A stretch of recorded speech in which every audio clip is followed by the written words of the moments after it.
उत्तर भारत के एक छोटे से गांव में एक पुरानी हवेली थी जिसे लोग पूनी हवेली कहते थे।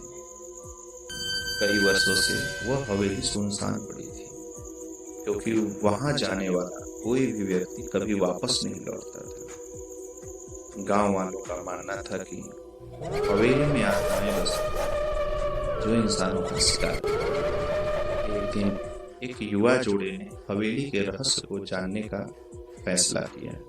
वे लोग गांव की बातों को अंधविश्वास समझते थे और उन्हें चुनौती देने के लिए रात के समय हवेली में जाने का निश्चय किया।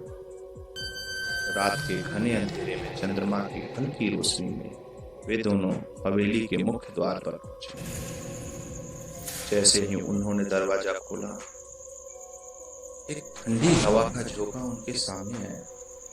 हवेली के अंदर हर तरफ सन्नाटा था, केवल उनकी सांसों की आवाज गूंज रही थी।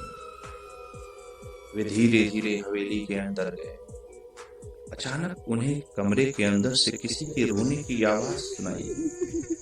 आवाज इतनी दर्दनाक थी कि उनकी रीढ़ की हड्डी में ठंडक दौड़ गई। उसने हिम्मत जुटाई और उस कमरे की तरफ बढ़े। कमरे के अंदर पहुंचते ही उन्होंने देखा कि एक औरत का साया दीवार पर उभर रहा था। उसकी आंखें लाल थी और चेहरा भी। अचानक वह साया सामने प्रकट हो गया। वह कोई आत्मा नहीं बल्कि एक भयानक राक्षसी थी जिसने हवेली में आने वाले आत्माओं को कैद कर।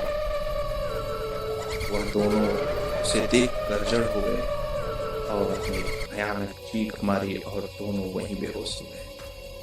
अगली सुबह गांव वालों को हवेली के पास से दोनों के शव मिले।